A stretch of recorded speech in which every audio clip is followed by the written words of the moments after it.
Welcome. It is time to leave the loud, rushing world behind. The day is done. The demands of the waking hours have faded. You have arrived at the threshold of a different kind of place. Imagine, if you will, standing before a pair of monumental doors. They are made of heavy, dark oak, centuries old. The wood is deeply scored, polished by time and the elements. In the center of each door is a solid brass handle.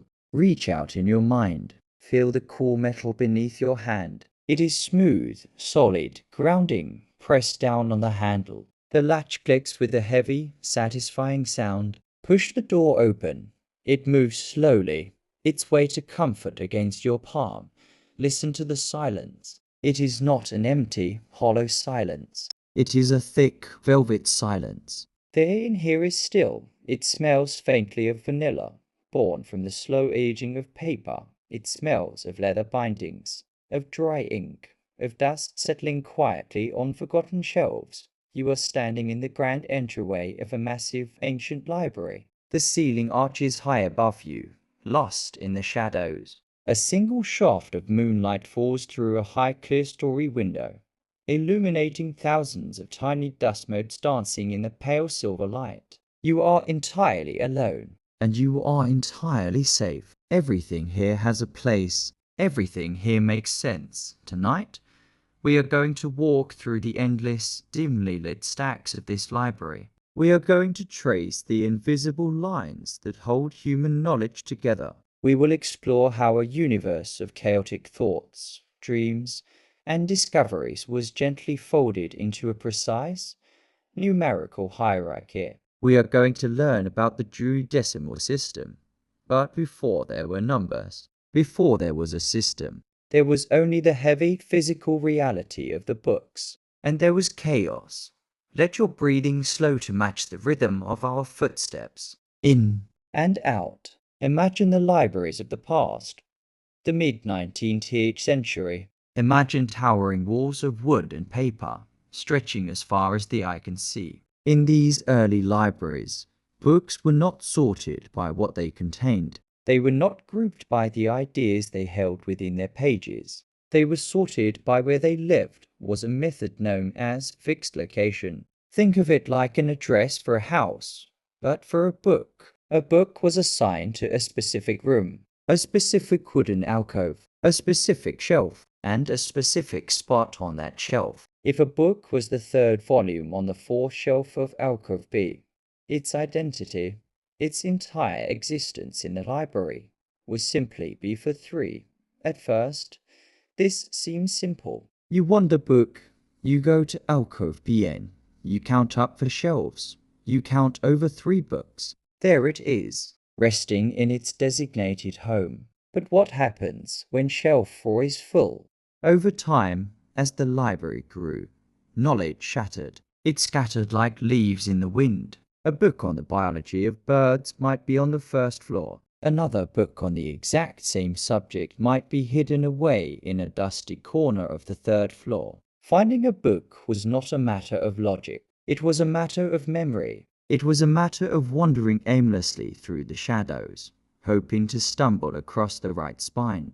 Imagine the frustration of the scholars, standing in the center of a massive room, surrounded by all the wisdom of the world, but unable to find the single sentence they needed. The library was a beautiful, silent maze, a world waiting for a map, a world waiting for someone to look at the towering walls of paper and say, "There is a better way." Let your mind drift back to the year 1873. We are in Massachusetts, Amherst College. The air is cool, the campus is quiet. Inside the college library, a young student assistant is shelving books. His name is Melville Dewey. He is 21 years old. He is a man who loves efficiency. He loves order. He finds comfort in the clean, undeniable logic of mathematics. To him, a scattered library is not a romantic maze. It is a puzzle that needs to be solved. Day after day, he walks the fixed location aisles. He watches professors wander in frustration. He spends hours moving books, trying to keep track of where the knowledge has been hidden. His quiet mind turns the problem over and over and over. There must be a way to organize human thought, not by the wood of the shelves, but by the weight of the ideas. He spends months dreaming of a system. He visits other libraries, studying their flaws. He reads about classification, about the ancient philosophers who tried to categorize the world. He wants a system that will not anchor a book to a physical place. And then, in a moment of quiet revelation, the answer comes to him: relative location. Instead of assigning a permanent address to a book, you assign a permanent address to the idea. If you give the concept of astronomy a specific number, then every single book about the stars, no matter when it was written, no matter what size it is, receives that same number. Because the number belongs to the subject, the books can move. They can be shifted from shelf to shelf. They can be moved to a larger room. They can be shipped across the ocean to an entirely different building. And they will always sit perfectly next to their brothers and sisters. The subject remains fixed. The physical location becomes relative. It was a brilliant, elegant shift in perspective. A way to unbind the knowledge from the wood. A way to let the ideas float free, held together only by the quiet gravity of numbers. Dewey looked at the vast, chaotic expanse of human thought. He saw the history, the science, the poetry, the prayers, and he decided he could bring order to it all. He could divide the universe, breathe in the quiet, let the dust settle. The chaos of the old world is fading away. The numbers are coming. Let us walk together down the first aisle. Breathe in the dust and the quiet. The air here is heavy with the scent of aged paper and binding glue, a fragrance that holds the centuries perfectly still. The floorboards creak ever so slightly beneath us, a gentle, rhythmic reminder of the weight of the wisdom surrounding us. We are moving away from the chaotic, overflowing rooms of the past and stepping into the clean, bright architecture of a new idea. In the year 1876, Melville Dewey published a small, unassuming pamphlet. It was only 44 pages long, wrapped in a simple, fragile cover that belied the monumental shift it contained. He gave it a long, exceedingly practical title: A Classification and Subject Index for Cataloging and Arranging the Books and Pamphlets of a Library. It was a quiet, unpretentious arrival for a concept that would soon gently wrap its arms around the entire world of human knowledge, bringing permanent order to the dark corners of the stacks. He decided, with the immense, unyielding confidence of a mathematical mind, that absolutely everything humanity had ever thought, discovered, or dreamed could be contained within exactly 10 broad classes. He looked at the vast, swirling nebula of information, the ancient poetry, the laws of physics, the complex theology, the blueprints of early steam engines, and the handwritten histories of forgotten kings, and he built a single, unifying grid, 0 to 900. It was an elegant, numerical net cast over an endless sea of ideas, pulling them all into a beautiful, structured alignment. Think of this system like a great, sprawling oak tree standing silently in a misty field at dawn. The sturdy, immovable trunk is the entirety of human knowledge. From that massive trunk, exactly 10 thick branches grow outward. These are the main classes, the hundreds. From each of those 10 branches, 10 smaller branches split off. These are the tenths, and from each of those, 10 smaller twigs emerge. These are the ones. It is a perfect, predictable fractal of information, dividing and dividing again, reaching infinitely downward into the smallest, most delicate leaves of thought. Within this quiet canopy, there is a place for everything that has ever been known, and exactly a place carved out for everything that has yet to be discovered. The true genius of this system, the epiphany that makes the library so incredibly restful to walk through, is the decimal point itself, the tiny, unassuming dot of black ink resting on the page. Before the decimal, The numbers give us the broad, sweeping strokes of the universe, the history of continents, the fundamental laws of science, the grand, sweeping movements of art. But after the decimal point, the system unlocks the power to expand forever. If a new machine is invented tomorrow, or a completely new star system is discovered in the furthest, coldest reaches of the galaxy next year, the librarians do not need to build a new room. They do not need to tear down walls or carve a new wooden shelf. They simply add another number after the decimal point. They create a new microscopic fraction of space. The library stretches from the inside, like a deep, slow breath, quietly making room for the future, without ever disturbing the profound peace of the past. Imagine the absolute, enveloping calm of knowing that no matter how loud or complicated the waking world becomes outside these heavy oak doors, inside, it can always be sorted, it can always be categorized, it can always be assigned a clean, round number and placed neatly next to its logical peers. The messy, unpredictable chaos of human existence is tamed, smoothed over, and settled entirely into the rhythmic predictability of a base-10 system. Let us walk slowly past the towering shelves. Run your fingertips lightly along the cool metal of the brass plaques affixed to the end of each row. They catch the single, pale shaft of moonlight falling from above. The engraved numbers once served by generations of seeking hands. We are going to trace the spine of the universe together. We are going to walk through the numbers, one by one, and see exactly how the vastness of the world was gently folded into perfect order. We will begin at the very beginning. We will walk through the zeros. We begin our journey through the numbers at the absolute foundation. 000.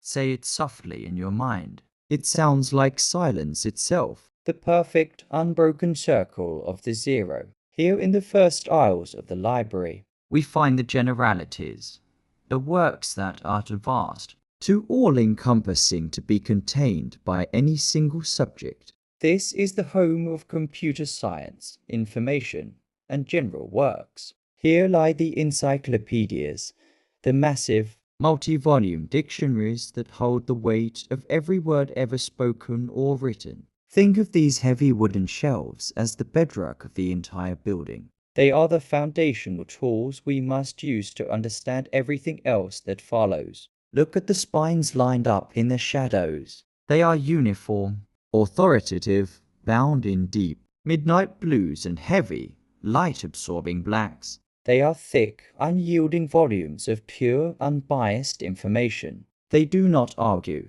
They do not emote. They simply rest. It is the quiet, steady hum of sleeping data. Before we can dream, before we can build, we must have the raw material of facts. The zeros hold the very architecture of information, sleeping soundly in the dark, asking nothing of you. We take a slow, measured step forward. The brass plaques on the ends of the shelves catch the pale moonlight, and the numbers gently tick upward. 100. Philosophy and psychology. The atmosphere shifts ever so slightly. We have moved from the cold, raw data of the universe into the warm, complex minds of the people who observe it. Here is where humanity sits in the absolute quiet and asks the heaviest question. Why? What is the nature of our own minds? What is the invisible architecture of logic? In the 1/10, we find metaphysics, the profound, dizzying study of existence, time, and reality, now bound safely in cracked, aging leather. In the 150s, we find psychology, the soft, delicate, and impossibly complex wiring of the human brain. This is the study of our dreams, our deepest fears, and our quietest, most private thoughts, all categorized and explained. Feel the profound stillness in this particular aisle. It is a dense, contemplative energy. The ghosts of ancient thinkers, the philosophers who paced stone floors beneath starry skies centuries ago, are resting on these very shelves. Their lifetimes of turbulent questioning, their endless debates, are finally settled and smoothed into neatly numbered rows. Their deepest anxieties are completely contained. You do not have to answer their vast questions tonight. You can just let them sleep.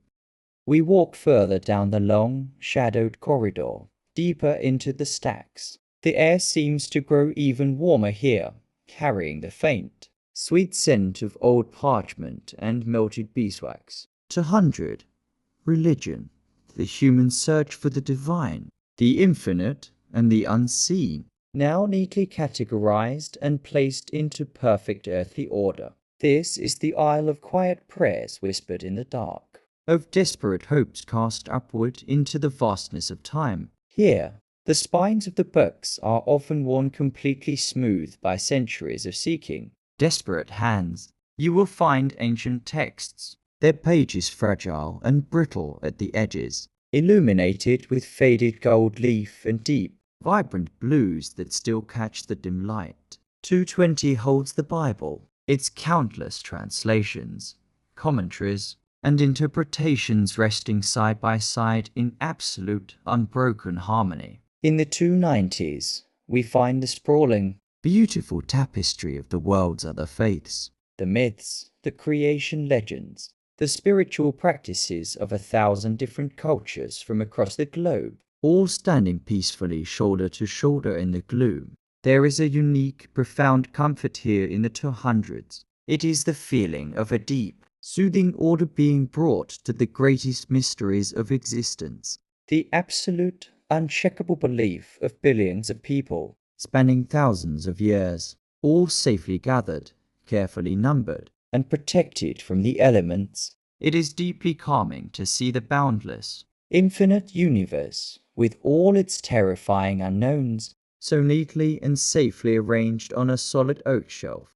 We drift onward, leaving the deep theological quiet of the 200s behind us, and we cross an invisible, silent threshold into the 300s. Breathe in the cool, still air of the social sciences. This is the vast, complicated architecture of how we live together, now entirely subdued and put to rest. It is the study of human society, of the invisible, binding threads that connect one person to another across continents and centuries, now transformed entirely into silent ink and sleeping paper. Look at the sheer volume of these shelves, bowing ever so slightly under the immense physical weight of human history. They hold the records of empires rising and falling, the quiet agreements of civilizations, and the unspoken rules of our daily lives. In the 330s, we find economics. Think of it not as numbers on a screen,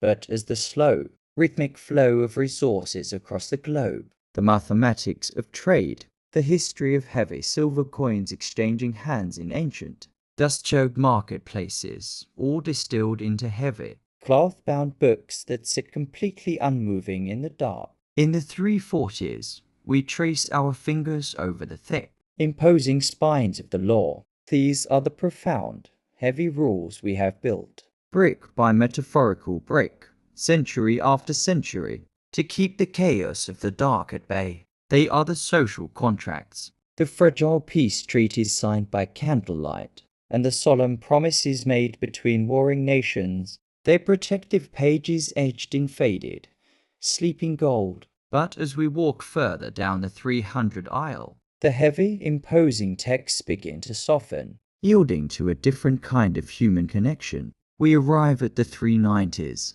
customs, etiquette, and folklore. This is the gentle corner of the library where humanity keeps the fairy tales we tell our children to help them surrender to the night. Think of the deep, dark woods of ancient myths, the slumbering dragons, the resting giants, and the quiet, protective magic of 1,000 bedside stories told in a whisper. All of those wild, untamed imaginations have been safely gathered from the villages of the past, categorized, and tucked away here on the warm wooden shelves. You can almost feel the gentle, radiant heat emanating from these specific books. Think of the millions of sleeping children across the centuries, their breathing slowing down as a story comes to its end. Think of the heavy, soft blankets of folklore that have covered them, keeping them safe from the unknown. You are just as safe as they are, surrounded by the very stories that taught the world how to dream without fear. We step gently into the next row, our footsteps swallowed entirely by the woven runner beneath our feet. 400. Language.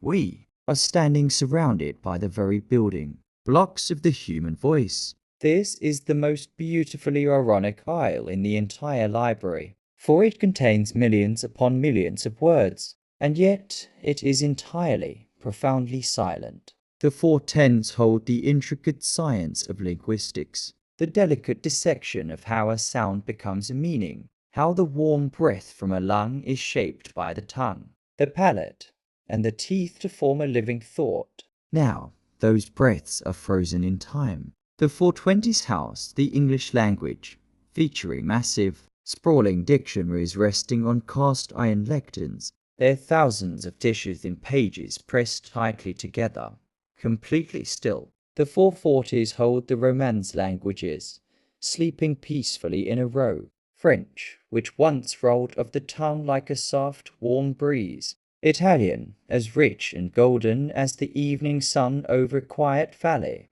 Spanish, with its rhythmic, percussive heartbeat that has finally slowed to a resting pulse. Further down, the dead language is Latin. Ancient Greek, Sumerian rest in the deepest, most undisturbed slumber of all. Every single word that has ever been spoken, shouted across a canyon, or whispered in the dark, is captured here. It is categorized. It is placed neatly into a decimal, 440.1, a tiny microscopic fraction of a thought, resting safely and permanently in the dark. The arguments are over. The grand speeches are finished. The words are simply sleeping, waiting patiently for a voice that will not come tonight. We move deeper still, guided by the single, unbroken shaft of moonlight that seems to follow us through the narrow corridors of the stacks. We arrive at the 500s, pure science. Here, we find the overwhelming, chaotic majesty of the natural world, perfectly distilled, subdued, and bound in soft, aging leather. In the 520s, we look up into astronomy, the burning, violent stars, the swirling nebulas, the cold, dark matter trillions of miles away, have all been brought down to Earth and placed right here on the shelf at your waist. You can reach out and run your finger across the spine of the entire known universe. The galaxies are no longer spinning out of control. They are resting neatly, quietly, in numerical order. In the 550s, we find the earth sciences, deep, unfathomable geological time, the massive tectonic plates shifting blindly beneath the black oceans, the molten magma slowly cooling into stone, the massive jagged mountains,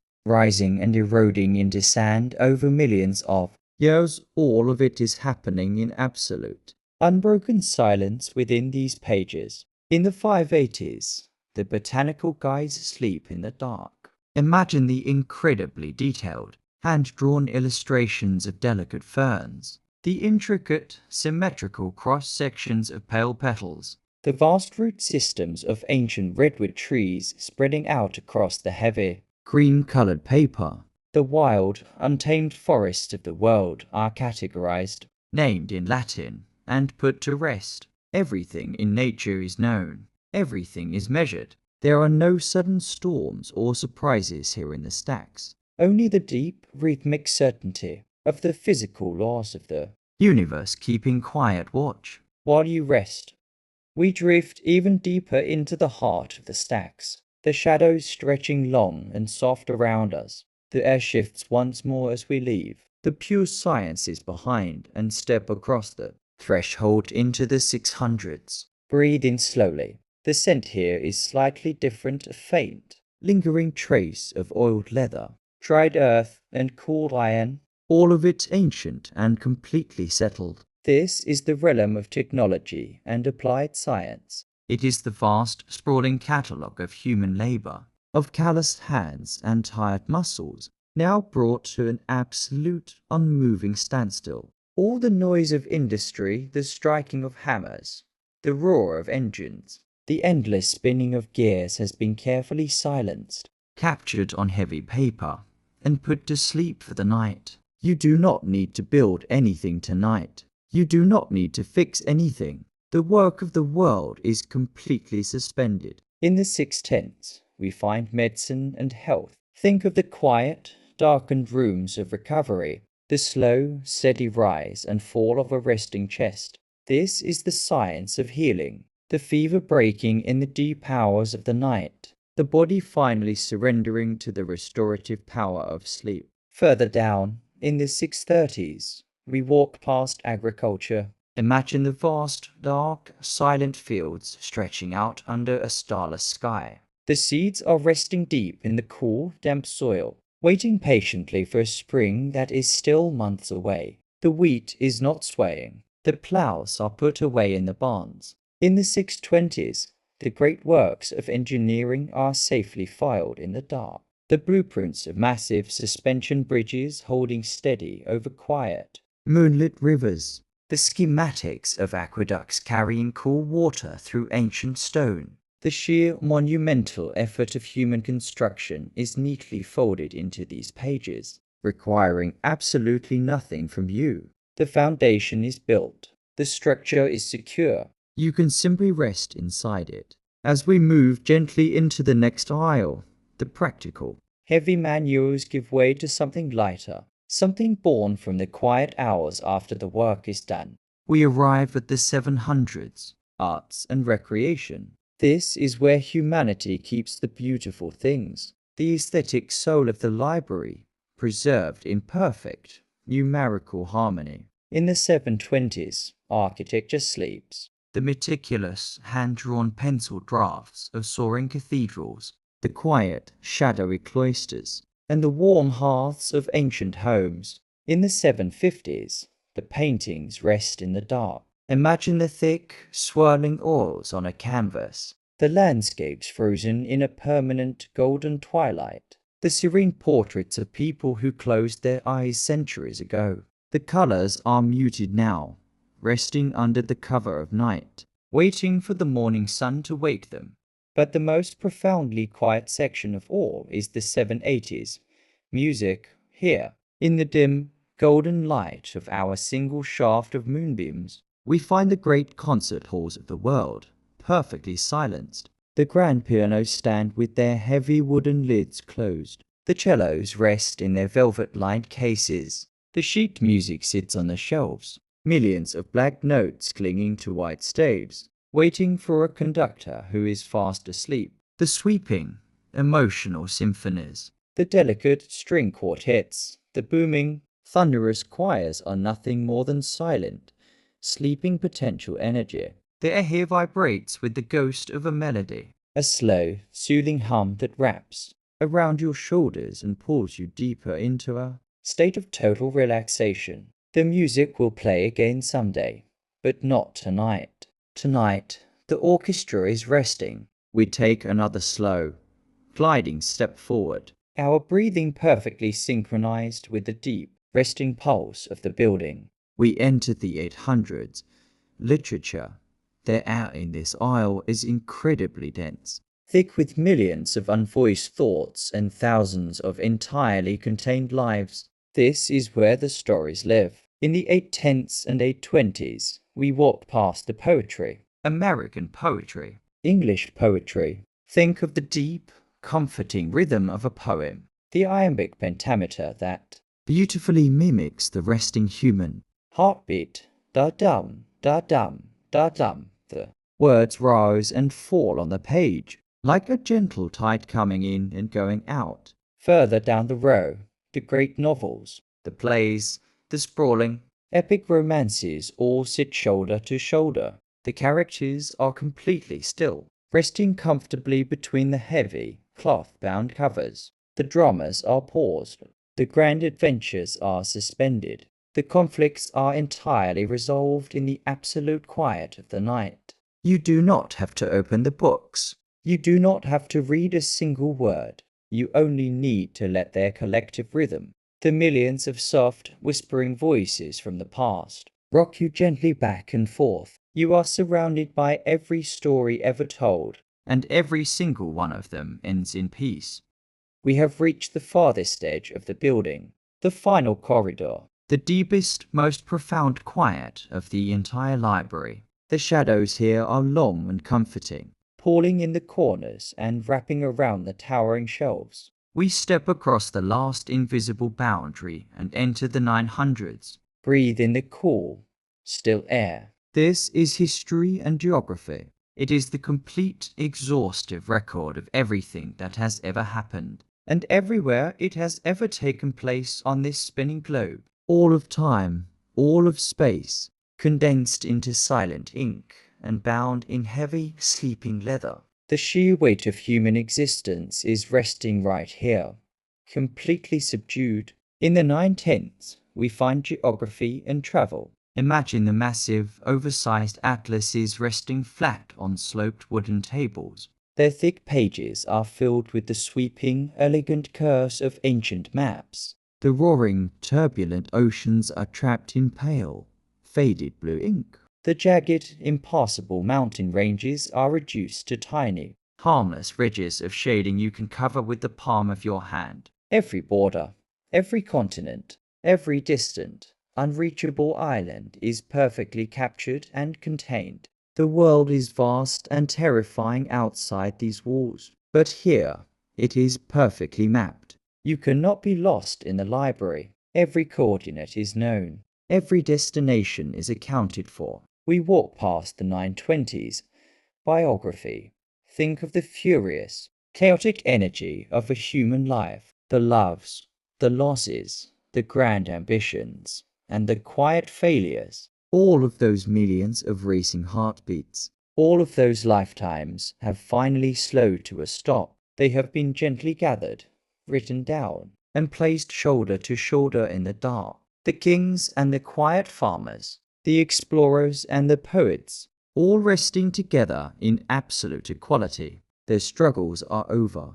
Their stories are finished. They are completely at peace on the shelves, requiring absolutely nothing from you. You do not have to carry their burdens tonight. Further down, the numbers tick steadily through the rest of the 900s. The 930s hold the ancient world, the dust and sand of forgotten empires, the collapsed pillars of Rome and the silent pyramids of Egypt, all neatly filed away. The 940s hold the long, heavy history of Europe. The 970s map the sweeping plains and forests of North America. Every war that was ever fought, every peace treaty that was ever signed, every great migration and quiet settlement, all of it reduced to numbers on a spine, a decimal point, a tiny microscopic fraction of a thought. It makes the overwhelming, chaotic history of the world seem so entirely manageable, so small, so peaceful.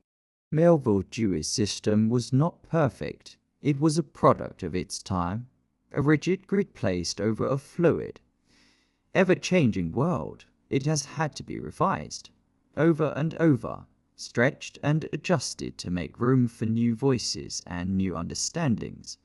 But the beautiful, numeric architecture remains, the fundamental desire to bring order to chaos, to create a safe, designated place for every single idea, still holds this building together. As we stand here at the very end of the 900s, the library is entirely still. There are no more main classes. We have reached the edge of the numbered universe. Look back down the long, shadowed aisle. The numbers stretch behind us into the distance. 800, 700, 600, all the way back to the silence of zero. The entirety of the universe, perfectly ordered, the chaos of existence, completely calmed. You can leave the books on the shelves now. You do not need to read them. You do not need to understand them or memorize their places.